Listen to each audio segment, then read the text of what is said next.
Welcome back from break. So now we are going to move on to the last concept that we need to be familiar with for our exam this week. And those are the concepts of acids, bases, and equilibriums that are part of chapter 10. Understand that when it comes to chapter 10, this is going to be the end of general chemistry. So all of the concepts that we have talked about so far is what we consider in chemistry. This is the discipline of general chemistry. We learn about inorganic chemistry. So starting next week on Tuesday, because remember, Monday we do not have class because of the 4th of July holiday, we are going to go into the next area of chemistry, which is organic chemistry. Now, I know that maybe organic chemistry may be intimidating, and maybe you have heard the raw horror stories from other people. When it comes to Chemistry 104 and organic chemistry, you will see it is not as bad because there is no math. The last exam that we have that is very heavy on math is going to be this one. There's very little to no math when it comes to organic chemistry, but we will get there next week. So let's dive in and understand the concepts of acids, bases, and equilibrium.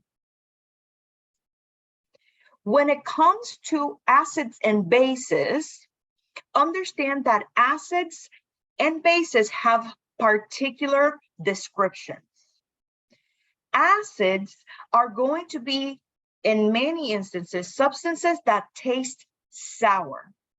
We know that acids corrode metals, and acids are going to be molecules that are going to be able to give to a solution, okay, hydrogen ions. And these hydrogen ions are going to be positively charged. Another word that we commonly use for hydrogen ions in chemistry is going to be protons. So whenever you hear me say the word protons in this chapter, or in general, once we continue talking about different topics, protons refers to H+. Now, in order to detect acids in solutions, we can actually detect them by utilizing what is called a litmus paper. A litmus paper is a paper that has been coated with a particular chemical that is going to do a colorimetric change. In other words, it's going to change in color. And specifically in the case of acids, if you use a blue litmus paper, if you have acid in your solution, it's going to turn red, okay? So acids turn blue litmus papers red. In the lab that we're going to do towards the end of the semester, when you guys view the video or do the lab in O-Labs, when you guys are synthesizing soap or seeing how soap is synthesized, you will see litmus paper in action, because in the simulator in O-Labs, you can see the use of litmus paper in the reaction to actually detect if the component of the reaction at that moment is acidic or basic. Now, when it comes to bases, we can utilize what is called a red litmus paper. And if you have a base, once you use the red litmus paper and you wet it in the solution, it turns blue. Put a 1 in the chat if you have used litmus paper before. Let me see if people have used it. Okay, so there's a few of you guys that have utilized litmus paper, but again, you will see them in actuality in the simulation whenever you look at the synthesis of soap in O-Labs. Now, bases, on the other hand, they taste bitter. When it comes to bases, many bases have charged hydroxide ions, okay? Not all of them, but, you know, majority of them do. Now, bases feel slippery when you put them in your hands. So if you have ever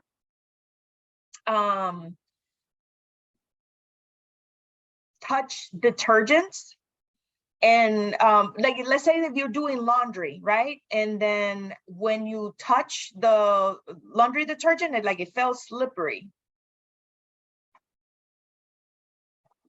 So that's what, because there's bases in it, or compounds that are bases. Okay. So as you can see, most hand soaps and drain cleaners are bases, but please don't touch drain cleaners with your bare hands. Those are really strong bases, and they are caustic. Okay. Does anybody know what caustic is?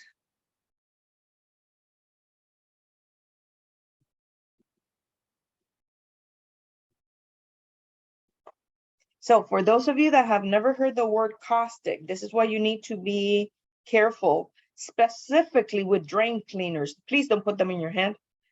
They corrode skin. Yeah, they burn skin. So yeah, they burn you. Yes, soaps, even though whenever it's, see, this is the funny thing when it comes to chemistry, right? You use hand soaps. At times, the reason why you hear that all of these hand soaps now they come with moisturizers is because if you dry your hands, if you wash your hands all the time, you have very dry hands. It is stripping away the oils that you have in your skin. Yeah, for those of you guys, and hey, we are still living, you know, the restrictions are not as I guess as severe as before, because now we don't have to wear masks when we're out there. But you guys, I imagine, remember in 2020 and 2021, we were washing our hands constantly. And during that time, wow, like you needed to use moisturizers just because your hands will dry. Okay. So yeah, it corrodes or burns skins. Yeah, that's what caustic is. So that's why if you're using Drano or any other thing, you know, to put in the drains at home because they're a little bit clogged, please be careful with it. Yeah, that's the thing with shampoo too. All of these soaps, you guys, it's you have to be, you know, understanding what is really happening to the chemistry that is happening in your body. So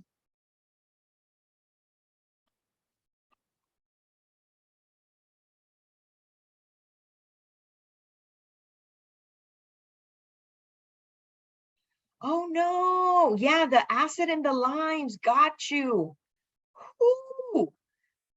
Yeah, be careful when you're cooking. Whew. Thank you for sharing in the chat the different stories. Yeah, I'm telling you, chemistry is all around us and we don't realize it at times, that it really has effects on on our everyday life. Okay.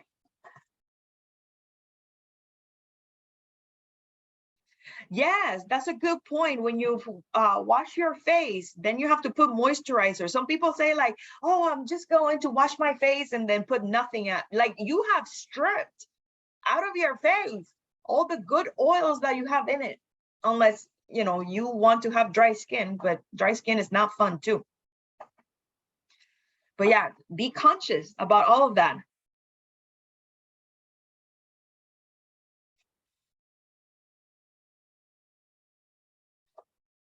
So when it comes to acids and bases, we have three different theories that explain the actions of acids and bases.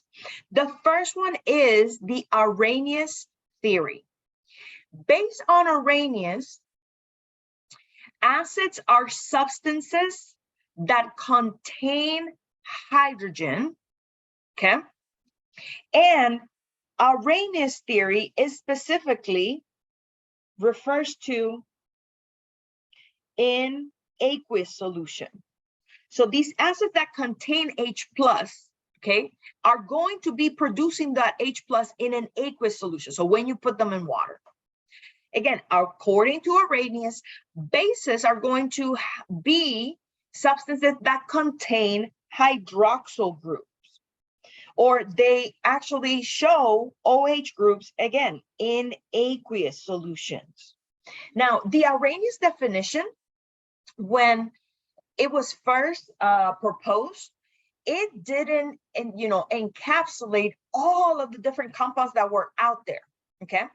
So then Brønsted and Lowry decided to do a new theory, okay, for acids and bases. Now, it is related to the Arrhenius definition of acids and bases. In Brønsted and Lowry, we have specifically acids are defined as proton donors. So it's going to be a compound that is able to give H plus, while a base is going to be able to accept a proton. So that's pretty much the difference between those two definitions. Now, Lewis also proposed a theory for acids and bases. According to the Lewis definition for acids and bases, acids are going to be electron pair acceptors, okay? And bases are going to be electron pair donors. Now, understand that out of these three theories, in this class, the Brønsted-Lowry is the one that is most commonly used. The Lewis theory is more towards when you take, upper level organic chemistry, where you are looking at reactions and how atoms are coming together. And the Arrhenius definition was just the first theory that is put it out there.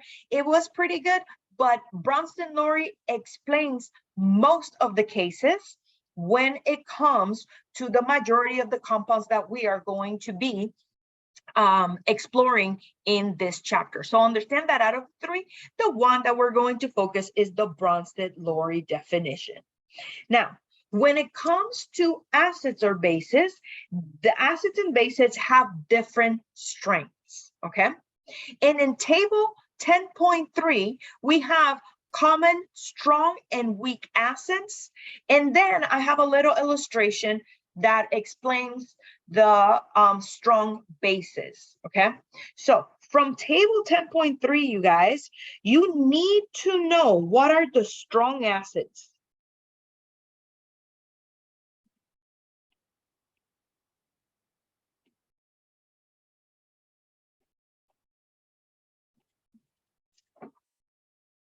And as you can see here, when it comes to the strong acids, the strongest out of the strong acids, because there's only 6, is going to be HI, hydroiodic acid. Then we have HBr, which is hydrobromic acid. HClO4, which is perchloric acid. HCl is hydrochloric acid. H2SO4 is sulfuric acid. And HNO3 is nitric acid. You need to know the 6 strong acids and which one is the strongest out of those 6. So out of strong acids, nitric is going to be less strong compared to hydroiodic acid. So the strength of your acids go up. If your acid is not in the top 6, then it's called a weak acid. So you don't even have to worry about the weak acid. You just have to understand which ones are the 6 that are strong. And if Dr. Luz gives me an acid and it asks me which one is a weak acid, if it's not part of those 6 acids that are in the top of that list, then it is a weak acid, okay? Now, when it comes to strong bases are going to be formed by combining metals from group 1A and 2A with hydroxide. So understand that when we're talking about group 1A, we're talking about lithium, sodium, potassium, rubidium, cesium, okay? From group 2A, we're talking about magnesium, calcium, strontium, barium, okay? Because remember that hydrogen is in group 1A, but if we combine hydrogen with OH, that makes water. Water is not a strong base.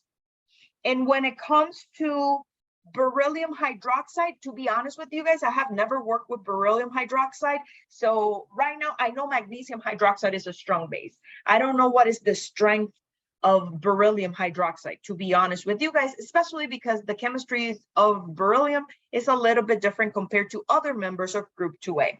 So again, when it comes to strengths of acids and bases, I have provided to you guys which ones are the strong acids, which are the top 6 in table 10.3. And we know that strong bases are going to be when we combine any of the elements that I listed for group 1A and group 2A with hydroxide. Now we're going to proceed to learn how we develop the names for the acids. Because if we remember from specifically chapter 6, naming strong bases is actually not difficult, because since we are dealing with metals from group 1A and group 2A, which are representative elements, we only need the name of the element followed by the word hydroxide. But we will review that in a minute. So when it comes to naming, in other words, nomenclature, let's now understand where those names for the acids actually come from. When it comes to acids, understand that we have 2 types of acids. We can have binary acids, and binary acids are going to be acids that are formed from combining H plus a nonmetal. Okay, that's going to be our binary acids. So if we make a list of them,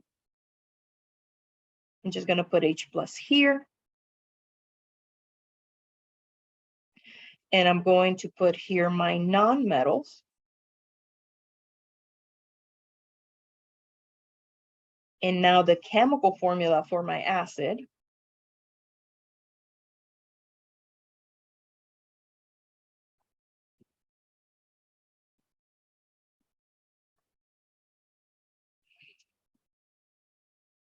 It will go as follows.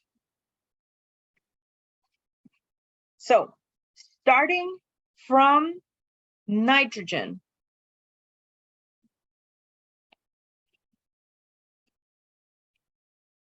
we have H plus and 3 negative. This makes NH3. NH3 is not an acid. Then we go H plus, P3 minus, PH3. That is also not an acid. H plus, O2 negative, H2O, also not an acid. Let's do the ones that are real acids. H plus H2 minus, this is H2S. So let me highlight them. Let me put a star here because it's not all nonmetals.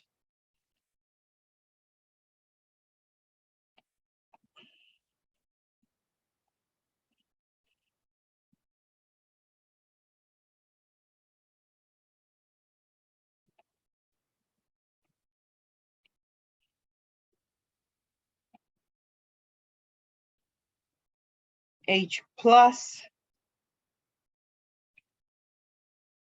Se2 minus, H2 Se, H plus and F minus, that's HF, H plus, Cl minus, that's HCl, H plus, Br minus, that's HBr, H plus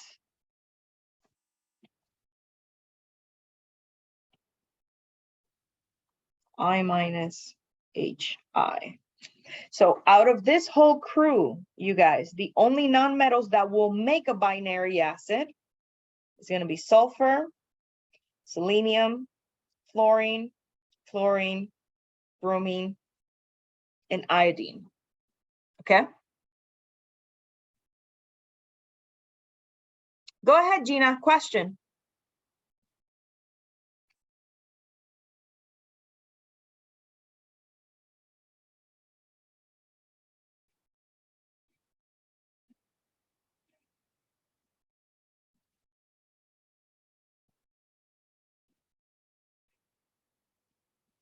I cannot hear you.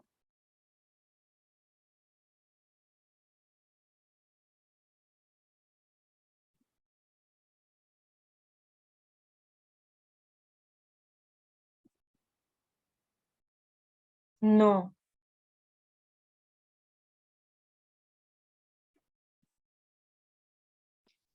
Can you hear me now? Yes. Okay, sorry.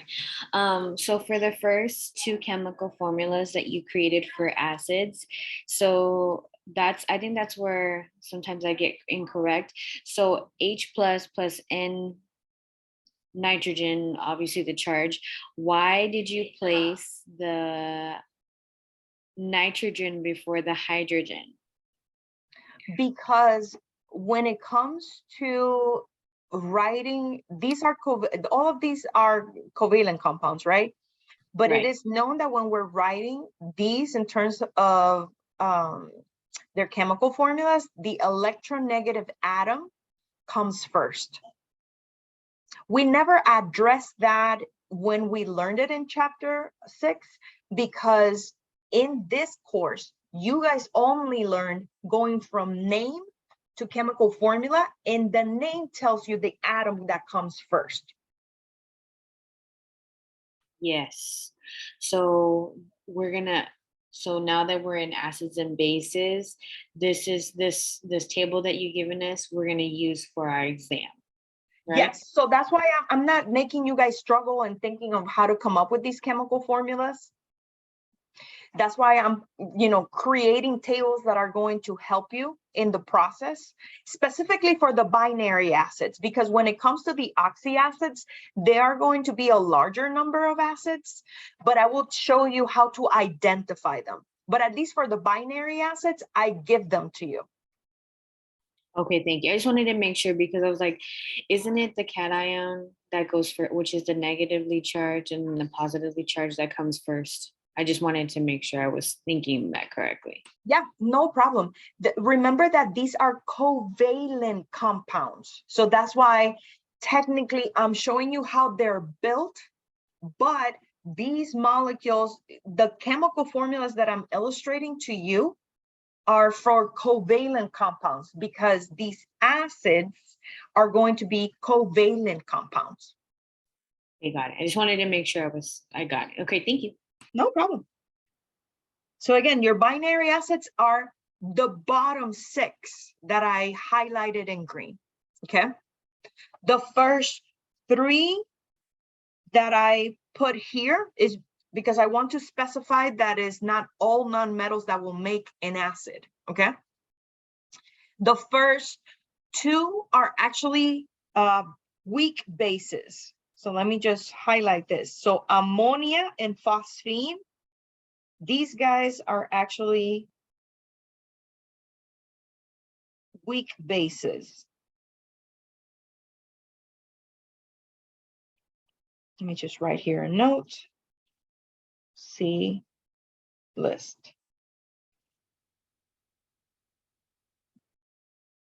Down there. And then water can act as an acid or a base. And we're going to learn that later in this chapter.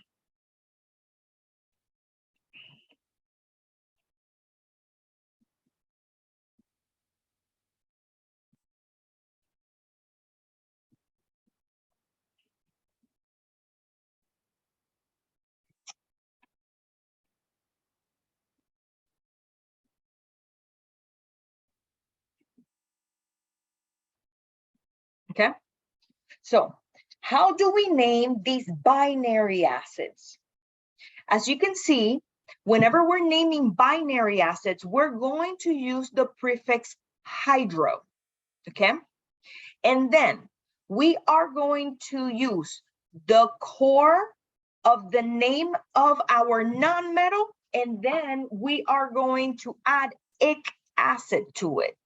So as you can see here, we have HCl, which is hydrochloric acid.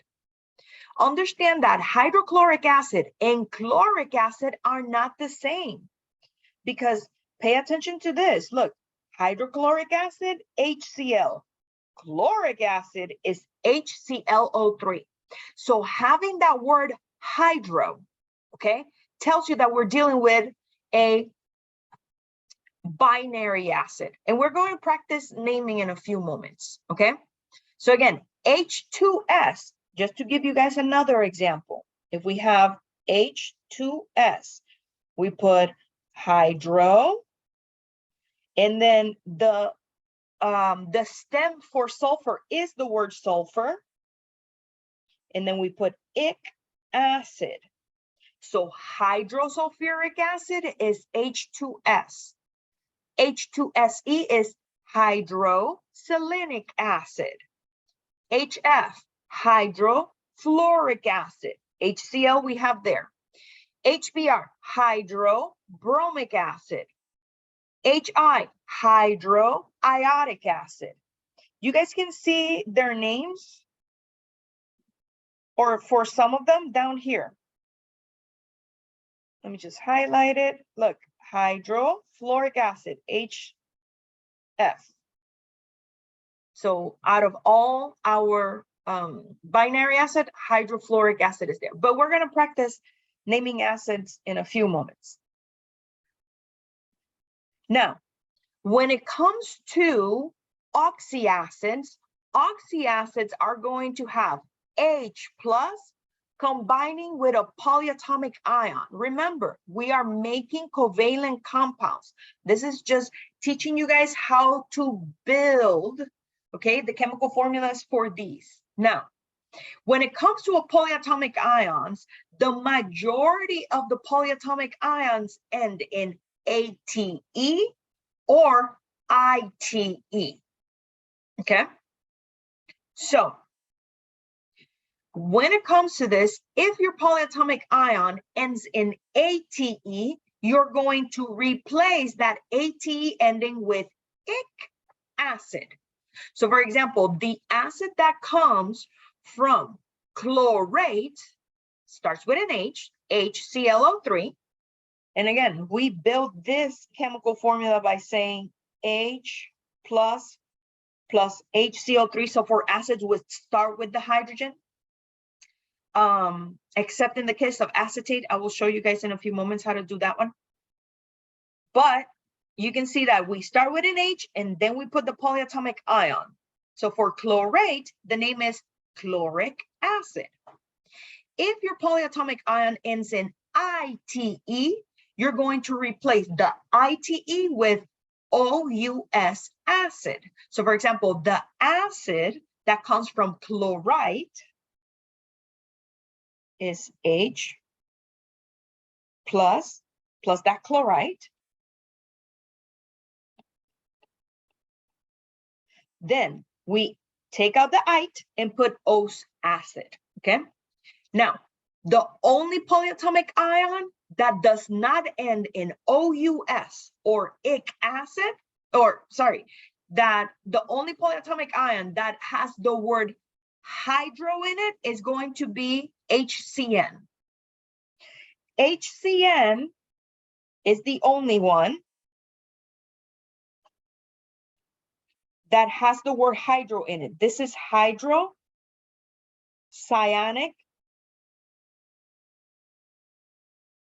acid.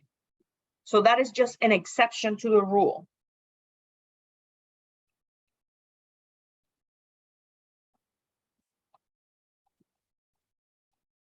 So again, oxyacids, we change the ending. Binary acid, we have the word hydro. The stem of the name of the element, and then they all end in ic acid. Let's practice naming acids. Okay. So in the first part, and this is from the in-class worksheet, in the first part, we have a number of chemical formulas. We need to define what are the names of them. And in the other one, we have names and we have to write what are going to be the chemical formulas for them. So in the first one, we have H plus NO3. So this is H plus NO3, -1. For those students that when they look at this, they're like, Dr. Luz, I don't get how you are breaking these into ions. Understand that for acids, we're going to start with hydrogen. The only one that doesn't start with hydrogen is going to be acetate. Let me just write it here. Acetate, which is CH3CO2. The H goes next to the O because chemically, that's where it sits. Okay? That's the only one that is going to be a little bit weird. Unless in this table, this is the other way that it is illustrated. And then the hydrogen is not next to the other hydrogens. That's the other way that you write acetic acid. But I just want to warn you guys so you don't get confused. The other way that this is written is H, C2, O3, oh no, C2, H3, O2. Those are the two ways that acetic acid is written. Well, let's go through the first one. NO3 is nitrate.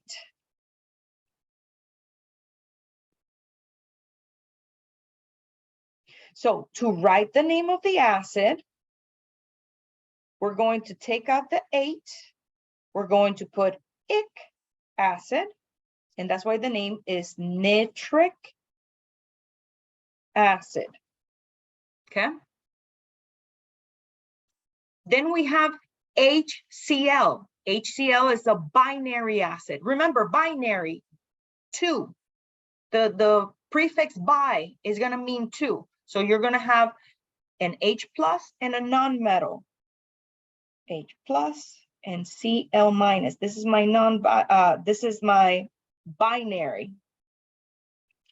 This is going to be hydrochloric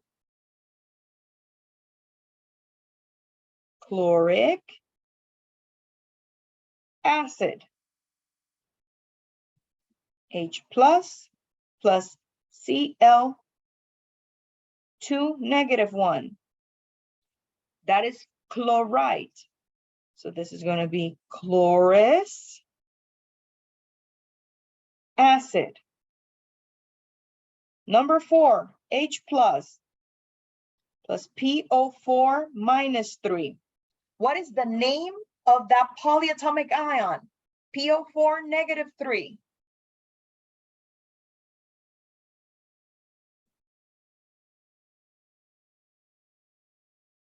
Excellent. Phosphate. Okay. So this is a oxy acid. So we're going to change the ending of ATE, the stem of it.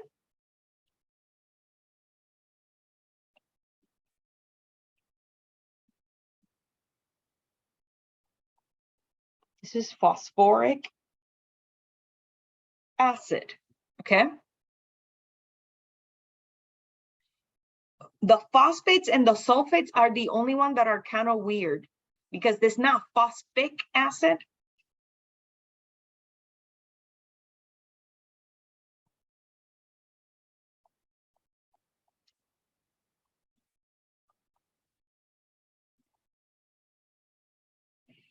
Give me one moment to put lines here because I want to make sure that you guys know how to deal with these names. Okay. So number 5 is H plus plus I minus. This is a binary acid, 2 components. What is going to be the name of HI? What's the first word that we write in? Great job, hydro. And then the stem followed by ic acid. What are the next 2 words?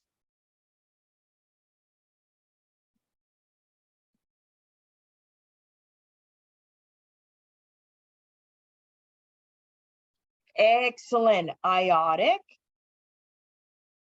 acid. So again, these are 2 ways to write acetic acid.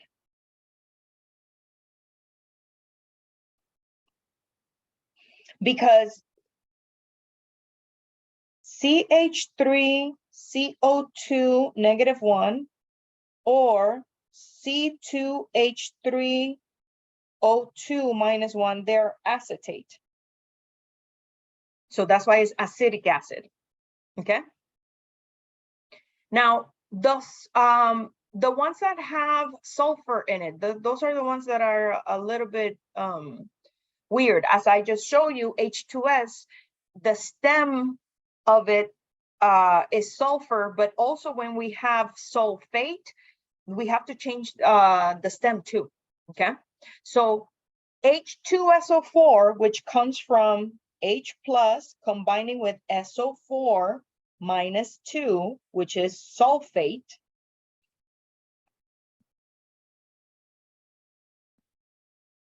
Okay. The name is sulfuric acid. Okay. So the ones with phosphorus and the ones with sulfur in the polyatomics, those are the ones that the stem changes. It's not take the ATE or ITE and then just put ic or OS acid. So this is sulfuric acid. H2SO4, which comes from H plus with SO3 2 negative, which this is sulfite. This is sulfurous acid.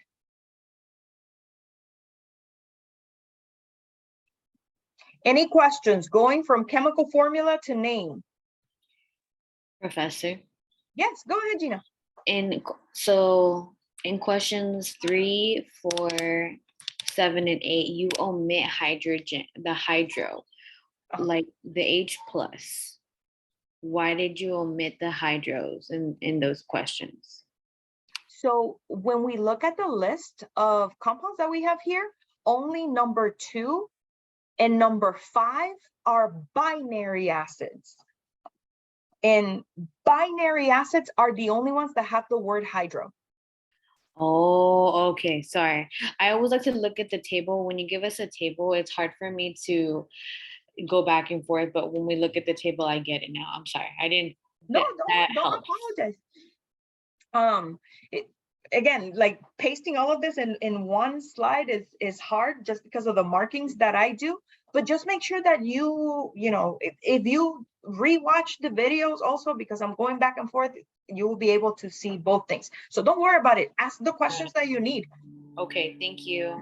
No problem. So again, binary acids are the ones that have the word hydro. Now, of course, in chemistry, as you guys have learned in the past 2.5 weeks, there's also an exception to the rules. So HCN is the only type of acid that comes from a polyatomic ion that has the word hydro. All of the other ones don't, but HCN does have the word hydro. It's the only one. Let's go through. If you have the name, let's write the chemical formulas. So if we have the prefix hydro, that means that we start with hydrogen and we only have as a pair a non-metal. So if it says fluoric, what element? Let's put the symbol of the element that fluoric refers to. Great job, fluorine. So this is HF. And the reason why there's no subscript next to the hydrogen, you guys, is because hydrogen is +1 and fluorine is -1. So those charges are going to cancel each other. And remember, we are making covalent compounds, okay? Now you have sulfuric acid, and you saw that on number 7, I gave you guys the chemical formula for sulfuric acid. This is H2SO4. Let's go to the next one, carbonic acid, okay? So if we think about it, carbonic doesn't have the word hydro. Okay, so I have to think about that since it doesn't start with the word hydro, and this is not hydrocyanic acid, then this comes from a polyatomic ion. So I'm going to do the work for 11 down here. So we have carbonic acid. So since it ends in ic acid, this used to be ATE, which is carbonate, which means that I started with hydrogen. Carbonate is CO3, 2 negative. So when I combine H plus and CO3, 2 negative, what is the chemical formula? I remember that is a covalent compound. What is the chemical formula that results?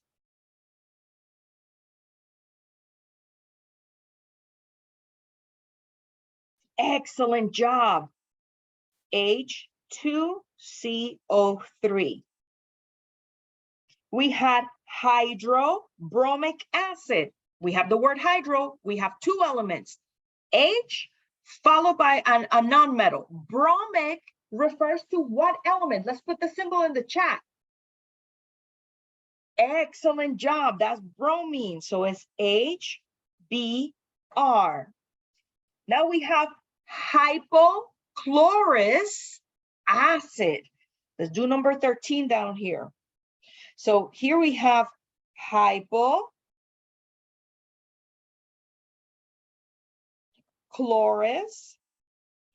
acid. Well, if it ends in ose acid, I know that it was ITE ending. So this is hypochlorite. So I know that my chemical formula for the acid needs to start with H plus.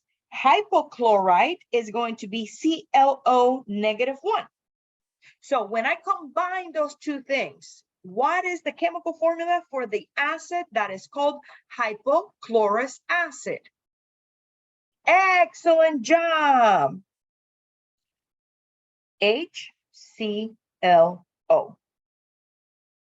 Questions going from name to chemical formula or chemical formula to name for acids.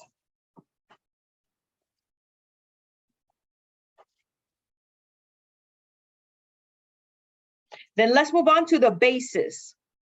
I do not have practice problems for the bases. The majority of the bases are going to be, again, group 1A with hydroxide, group 2A with hydroxide. So understand that as we learn in chapter 6, if we have things from group 1A or group 2A, we are just going to use the name of the element. So we're going to do name of element, because our metals are going to come from group 1A, except hydrogen, or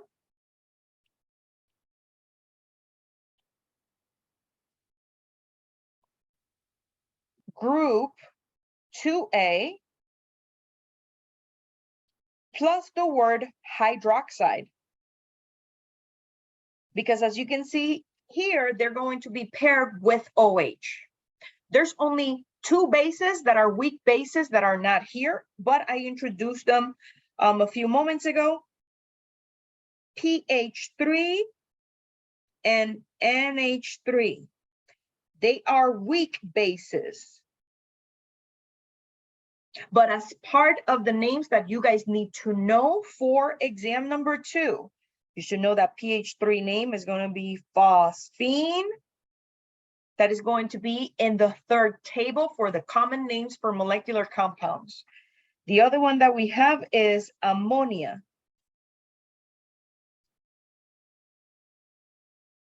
Those two are weak bases, okay? Questions about nomenclature. In other words, naming acids or bases.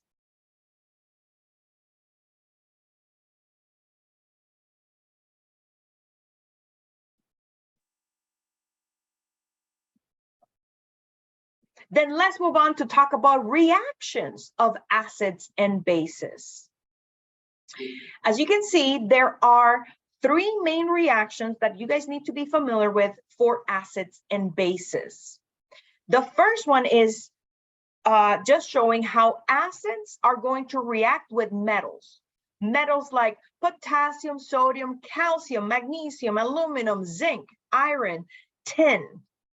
So whenever we have an acid, okay, and in this case, we're showing a strong acid like HCl reacting with any of these metals, understand that we're always going to make a salt, which is an ionic compound, and we're going to make molecular hydrogen. In other words, hydrogen gas. So one of the things is that whenever these reactions happen, you will see bubbles forming because the hydrogen that is made, okay, molecular hydrogen or hydrogen gas is in gas form, okay? Now, if we just go back to chapter 7 for a second, and we look at this reaction of the metal reacting with acid, forming a salt, and generating that hydrogen gas, in other words, molecular hydrogen. What kind of reaction is that? Is that a combination reaction, a decomposition reaction, single replacement, double replacement, combustion? What kind of reaction is that? Having a metal with acid forming salt and hydrogen. If you pay close attention to it. Great job. This is a single replacement. Excellent job, you guys in the chat. Let's look at the second type of reaction. Acids react with carbonates or hydrogen carbonates to produce carbon dioxide, salt, and water. Okay, and here specifically, we have an example of acid reacting with carbonate. Okay. But it will do the same with hydrogen carbonate. Now we see that in this reaction, we make CO2, we make a salt, and we make water. And I want you guys to not think of like, oh, CO2 water. Yes, this is a combustion. That will be incorrect. Because what happens in this reaction is that overall, what we see is a combination of 2 reactions that we learned in chapter 7, okay? So at first, understand that because this acid is in aqueous form, it's going to break into ions. Strong acids can do that. So out of those 6 acids that I told you guys that are strong acids, when you put them in water, they actually break into ions.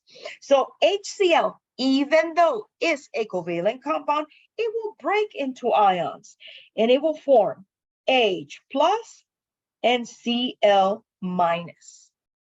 Okay. Then our carbonate compound is an ionic compound. So it's going to be able to break as Ca2 plus and CO3 2 negative. So at first, when we look at this, what we're going to have is a double replacement reaction.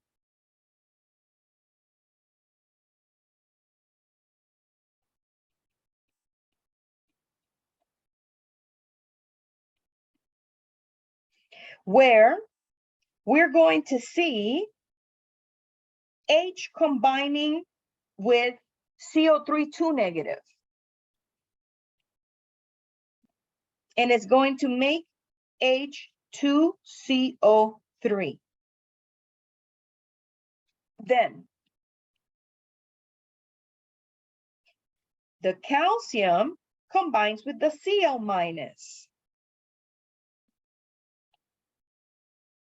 So we have CaCl2, which you could see it right here. That's where your salt comes from. Now, you guys don't see in the product that is written as the final answer, H2CO3. But if we count the number of atoms, we can see that, hey, it looks like something happened to that H2CO3, because when we look at CO2 and we look at water and we count the number of atoms, we can say 2 hydrogens, oh, 2 hydrogens, 1 carbon, 1 carbon.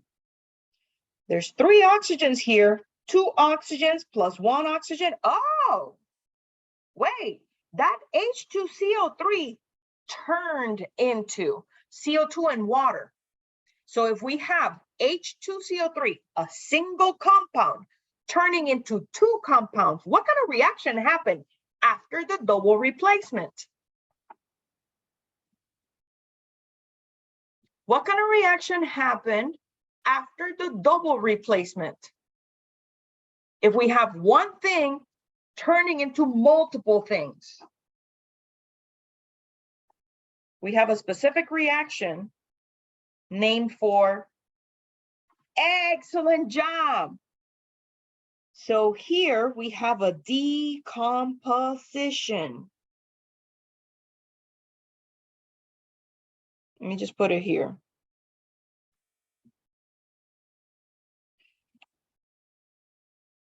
So after the formation of that H2CO3, it decomposes to CO2 and water, and that's what it comes from, okay? Lastly, we have what we call a neutralization reaction. And in a neutralization reaction, we have an acid and we have a base, and we form salt and water, okay? So if you have a strong acid and a strong base, like we see in the example here, HCl and NaOH, then the products will be salt and water. So it depends on the composition of your acid or your base if you make salt and water. But if you have a strong acid and a strong base, then you make that salt and that water. Because remember, that HCl is aqueous. Strong acids, you put them in water, they break into ions. So we have H plus and Cl minus formed in solution.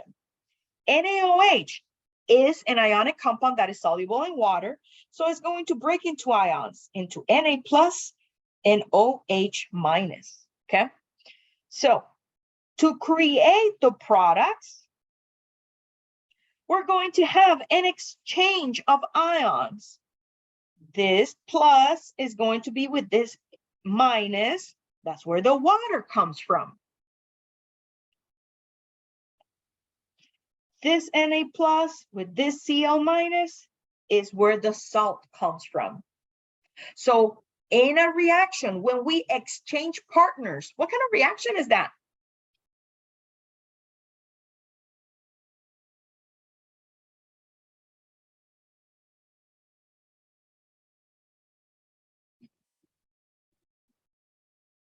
Excellent, that's a double replacement reaction.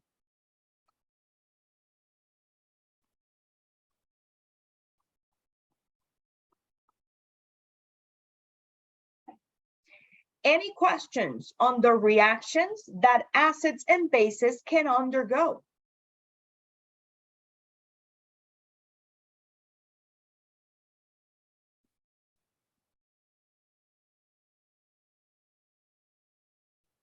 Since there are no questions, let's now think about acid and bases reactions, but in terms of the definition for Brønsted-Lowry, which is the most common way that we view acid and base reactions in chemistry for this course, okay?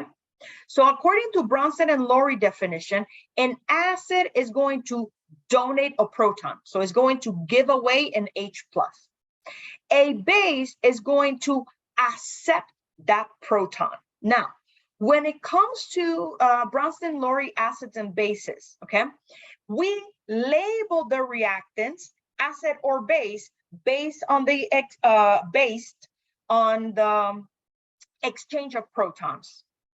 We have particular terms for the products of those reactions. Let's look at the example on the left, okay? And when it comes to these, understand that you guys will be given, in terms of a reaction, the whole reaction, and then you need to determine, okay, how do I label this acid base and all that stuff in terms of Brønsted-Lowry. So let's look at this reaction. We have HCl reacting with water, and we make hydronium, and we make the chloride ion, okay? So if I label this, my HCl in the product does not have the hydrogen. So it misses, or it doesn't have an H plus. So when that minus H plus means that this is a proton donor.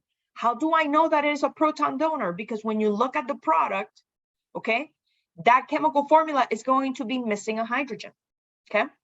So my acid, as you can see it labeled, is a proton donor.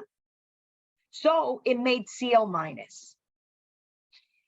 Cl minus has a particular name. The Cl minus, we know it as conjugate base. So again, the product, okay, what we see after the acid donated a proton, that molecule is called conjugate base. Here we have water, and we can see how water went from H2O to H3O plus. So that means that water has one more hydrogen, and we're always exchanging one hydrogen, you guys, only one. So water, as you can see, accepted a proton. That's why it's H plus acceptor, okay? So H3O plus is what we know as conjugate acid. Okay, so again, your acid, when it loses the proton, it makes a conjugate base. Your base, when it accepts a proton, it makes a conjugate acid. Let's label similarly, okay, the case that we have on the right side of the slide, okay? And in this example, you can see right now how water can be acting as an acid or acting as a base, because you see in the example that we just did, water is acting as a base. But in the next example, when is in the presence of ammonia, since ammonia is a weak base, then water is going to be acting as an acid. So when we are here, and let me use the labeling, let me use different colors now. We have NH3 going to NH4, okay? So NH3 accepted a proton, it made NH4. So what is the name of NH4? Let's put it in the chat. So what do we call NH4? It is ammonium. So is it a conjugate acid or conjugate base?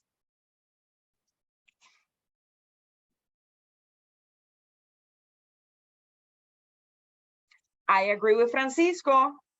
This is the conjugate acid. Look at how we labeled it before, you guys. The acid makes a conjugate base. The base makes a conjugate acid.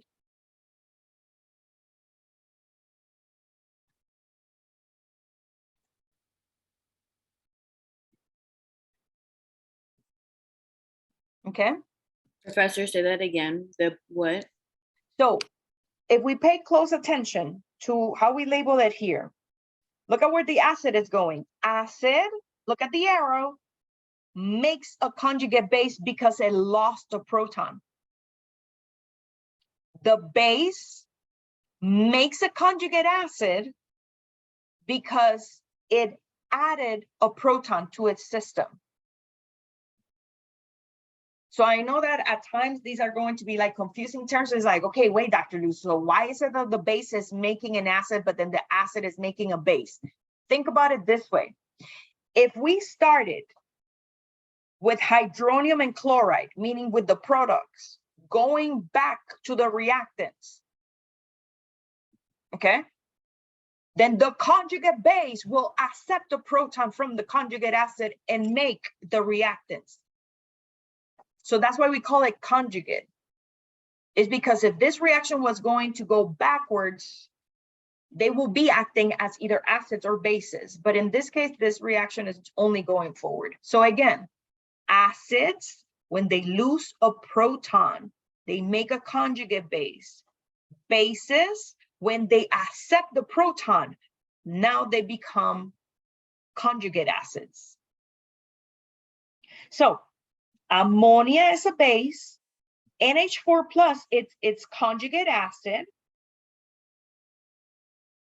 Water is acting as an acid. So what is the term that we're going to utilize for hydroxide? So when my acid lost a proton. Excellent, that is a conjugate base.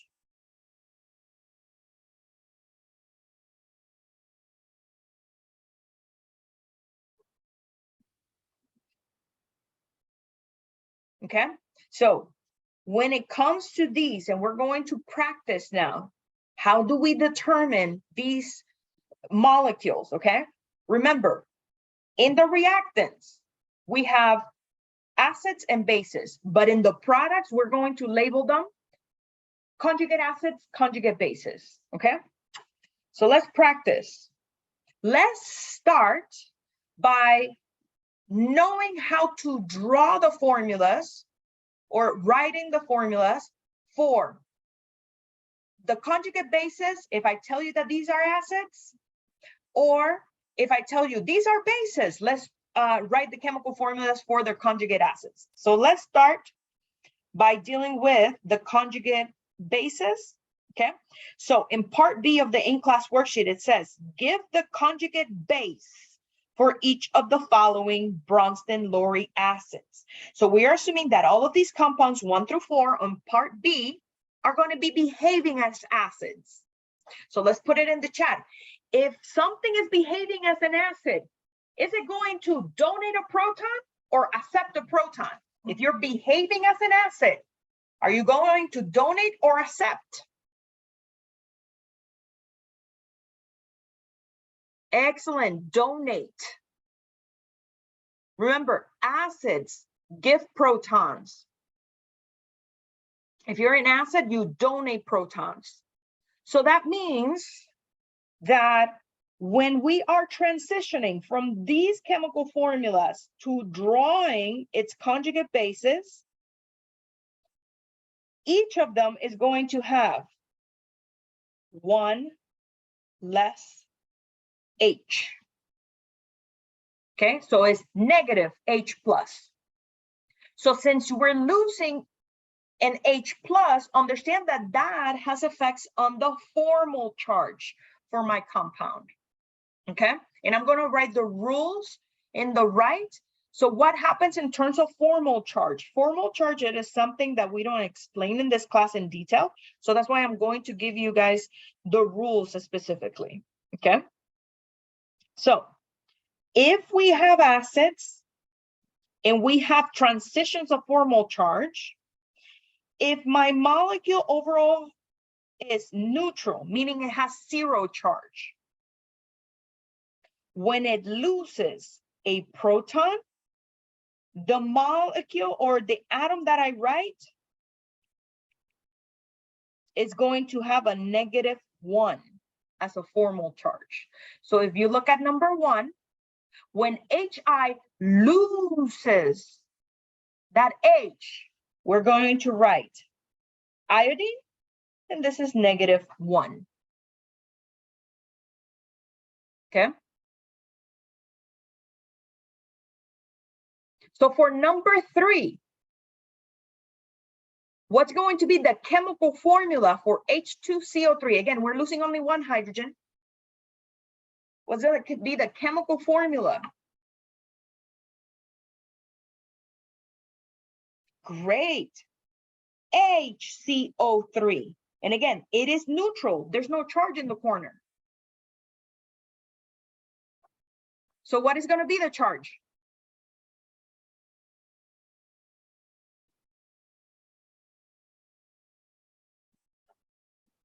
Excellent. So number 4, HNO3. What is the conjugate base of it? Let's write the chemical formula and the overall charge. We start with neutral. For those students that are like, Dr. Luz, I don't understand how you see that this is neutral. See how in number 2, there's a plus in the corner? That's how I know that that has an overall charge. Number 1, number 3, number 4 doesn't have a charge in the corner. That's why I know the formal charge is 0.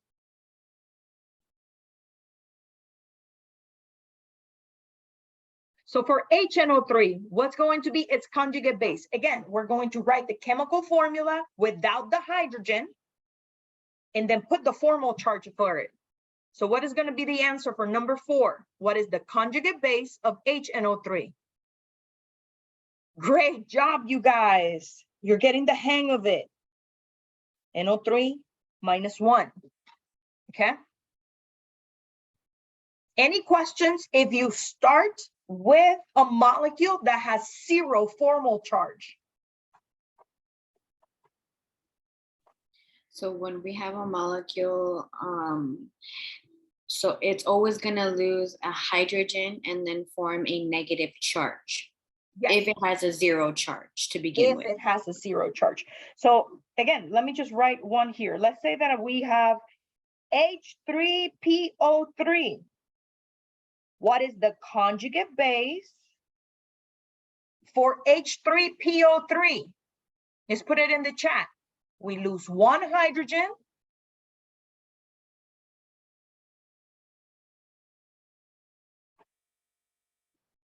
Great job. It's going to be H2PO3 -1. Put a 1 in the chat if it's making sense when you have a 0 formal charge to begin with. Again, this is for things that are 0 formal charge. Let's deal with number 2. What if the formal charge of the molecule that you have is going to be +1? Well, because if it's missing 1 hydrogen, then it's losing its +1 charge. Okay. So understand that then the formal charge becomes 0. And since it's 0, we're not going to write anything on it. So again, if I start with NH4, I'm going to write the chemical formula without 1 hydrogen. And then I'm not going to write a charge because it lost its positive charge. So what is going to be the chemical formula for the conjugate base of NH4+? Great job. Ammonia is NH3. Let's say that I start with H3O+. What is the chemical formula for the conjugate base of H3O+? That is hydronium. Awesome. I see that you guys get it. There's no negative on the H2O because it started with a positive, right? Exactly. Since you start with a positive and you lose that positive, then you become 0. And if the formal charge is 0, you don't write anything. So acids, oh, never mind. Thank you.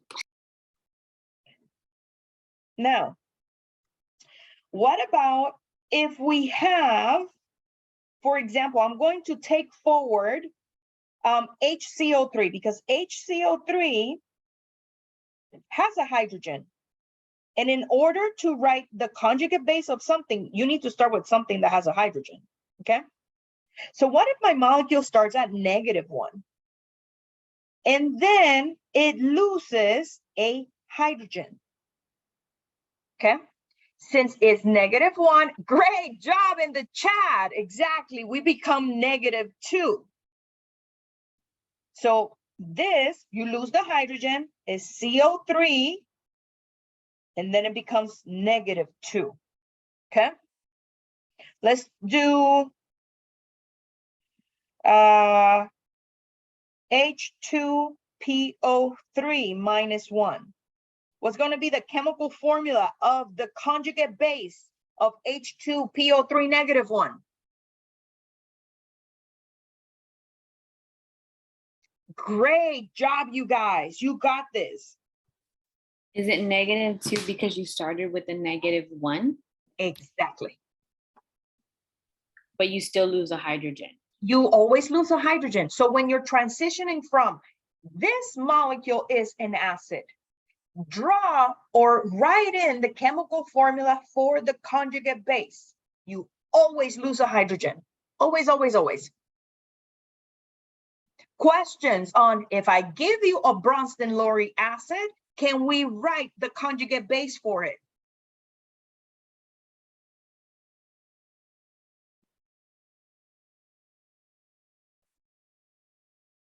Then let's move on to, I give you a base, let's write its conjugate acid. Okay? So when you start with a base, okay, which is what part C is doing, and we're writing conjugate acids, then what we're doing is accepting a proton, okay? So in this case, you guys, for all of these, let me just use a different color for the arrow. Hopefully color coding helps someone out there in the world. We are going to add 1 H plus. That's what we're doing. We're going to add 1 H plus.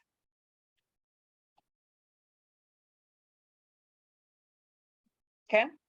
So these are the rules for when it comes to formal charge.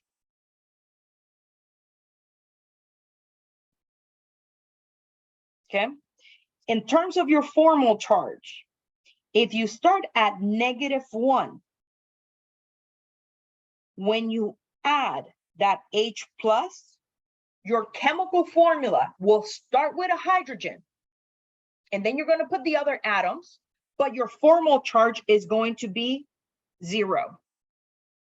Because again, if you have only 1 negative overall in the corner, when you accept that H plus, the charges cancel. So that's why it's neutral at the other end. Okay. So for Cn minus, what's going to be the chemical formula of its conjugate acid?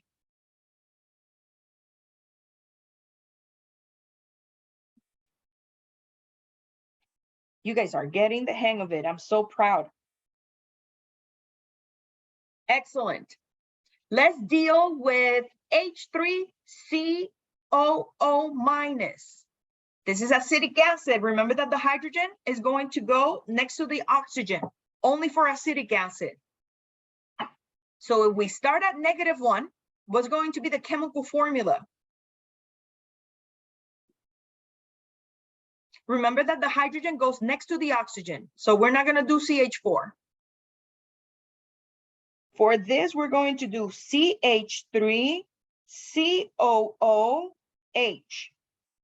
Understand that acetate is the only one that has this case.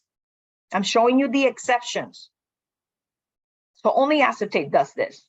All of the other ones is going to be, let me just do one more example for you guys. Let's say that we have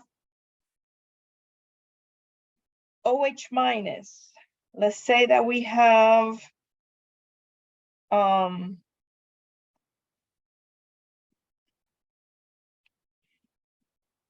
KMNO4 -1.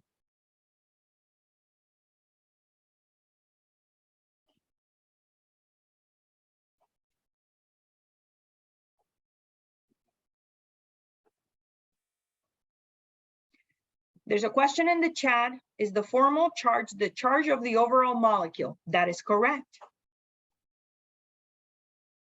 The formal charge is the charge of the overall molecule. So if we have OH negative, what's going to be the chemical formula of its conjugate acid?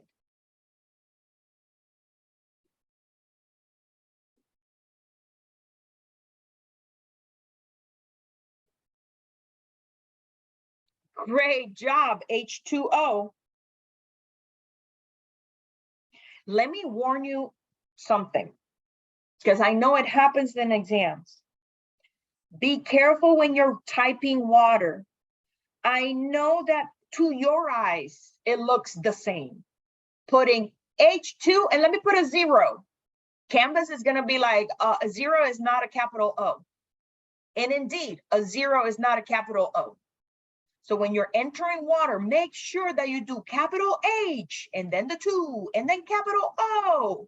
Because if you put a 0, it's going to take your points away, because a 0 and a capital O are not the same. The computer is not going to get them as the same. Okay?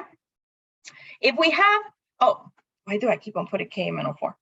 If we have permanganate, what's going to be the conjugate acid of permanganate?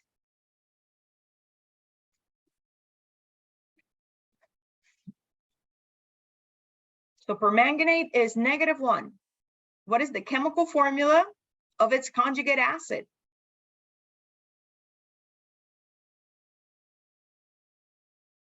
Great job. I erased this. Let me just write it again. HMNO4. Again, if you start with a -1, once you accept that +1, you're going to write the chemical formula for your conjugate acid, starting with hydrogen, except for acetate. Then the chemical formula of the anion that you started with, okay? And then the formal charge, meaning the overall charge of your molecule, is 0, okay? Now, let's say that you start with a -2. If you are adding only a +1, that means that you're going to go to -1.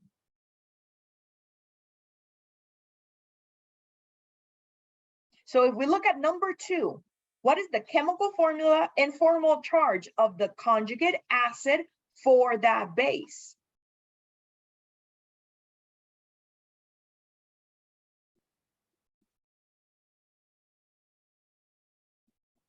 So O-2.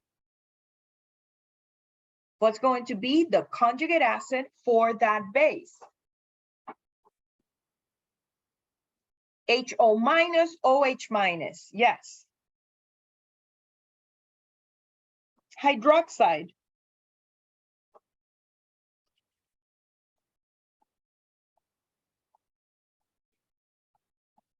What's going to be the conjugate acid of sulfide? Just put it in the chat. Conjugate acid of sulfide. Great job. SH minus, or you guys, the reason why I write SH is because the organic chemist in my brain tells me that that's how we write it, because we're going to learn in chapter 11 how that functional group is in here. So understand, when it comes to this, if you are on Canvas, I'll make sure that HS or SH get credit, okay? Now, what if you have, for example, a molecule that is neutral, okay? Any guesses? So if you have a neutral molecule and you add an H+1, excellent, you become +1. So taking that into account, what is going to be the conjugate acid of NH3?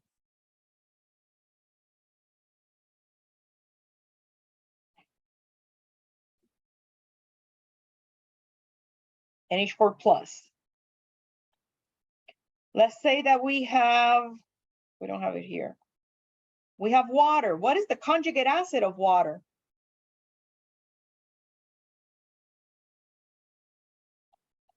Great job. H3O plus 1, hydronium. Let me see that there's some questions on the chat.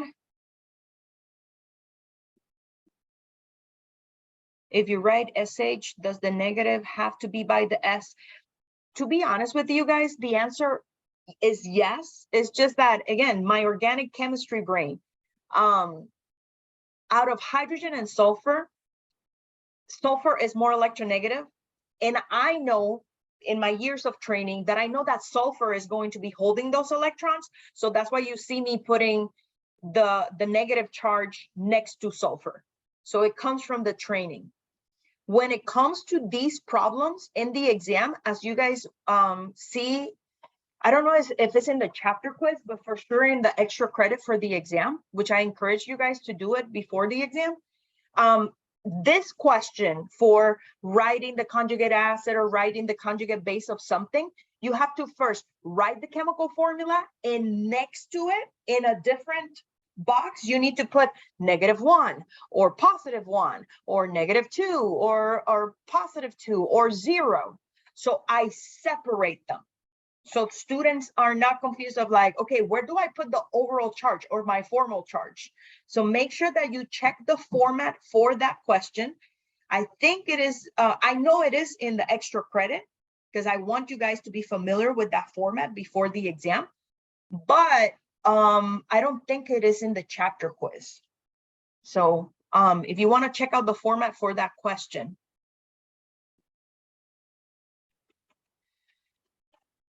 Professor, can you explain number 8 again, please? No problem. So number 8, we have water. Water is neutral. Again, the conjugate acid of water will be, we take water, we add a hydrogen to it. So we already have 2 hydrogens. Now we're going to go to 3.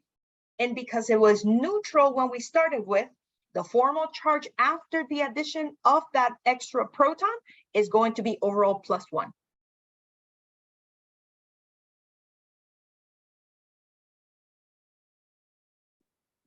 Again, when we're building this for the exam, I take into account that maybe you guys don't have the whole picture, or for example, that again, for sulfur, in this class, I never train you guys on sulfur getting the negative charge. But that's why, again, in the extra credit for the exam, you can see the format for this question in the exam. So just to give you guys a heads up, let's say that you guys are answering like number 8 in the exam. You're going to have 2 blanks. Okay. In the first blank, you're going to write H3O plus. Now, understand that because of Canvas formatting, you won't be able to make that 3 a subscript. So you just have to put the whole digit. So on your end, it's going to look like this. In the next blank, you're going to do +1. That's how you format it for the exam. And again, if you want to practice, make sure that you do the extra credit. The extra credit for this exam is already available. It's due Sunday. I already opened it last Sunday. No, in the instructions, it says that you're going to put the sign and the digit. So if you just put a plus, you're not following the format rules, you will get it incorrectly.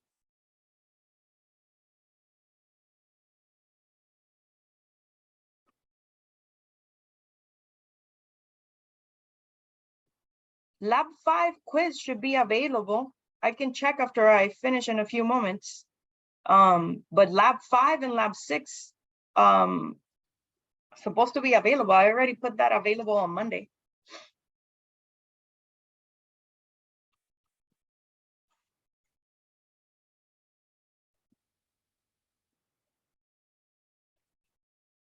I'll check after class. I want to do at least one problem for identifying what is the acid, what is the base. Number 1, or letter A, we already did. As you can see, part D in the in-class worksheet is identify what is the acid and what is the base. That's going to be in the reactant. Conjugate acid, conjugate base, that's going to be in the product. Okay. So let's do at least A and B. I have 2 minutes. We can do this. We have NH3 going to NH4. We have H2O going to OH minus. Okay. So let's put it in the chat. Who gained a proton? Meaning, who is acting as a base? Who gained a proton? Let's put the chemical formula. Great job, Francisco. And Gina, and Divya, and L, you guys got this. NH3. This is your base. Because you see that NH3 form NH4. So what do we call NH4? If it came from the base, is that the conjugate acid or the conjugate base? So proud of you guys. You guys are going to do so well in this exam. This is the conjugate acid. So water, in this case, is acting as an acid. So OH is its conjugate base. Let's do one more before I let you guys go. We have water and HCO3 negative. Water turned into H3O plus. HCO3 turned into CO3 2 negative. Okay. So who is acting as a base? Great job in the chat. Water is acting as a base. So that means that the other component, HCO3 minus, is acting as an acid. So H3O plus is the conjugate acid in the system. And then CO3 2 minus is going to be the conjugate base. Questions, comments, concerns about conjugate acid pairs in terms of Brønsted-Lowry definitions for acids and bases?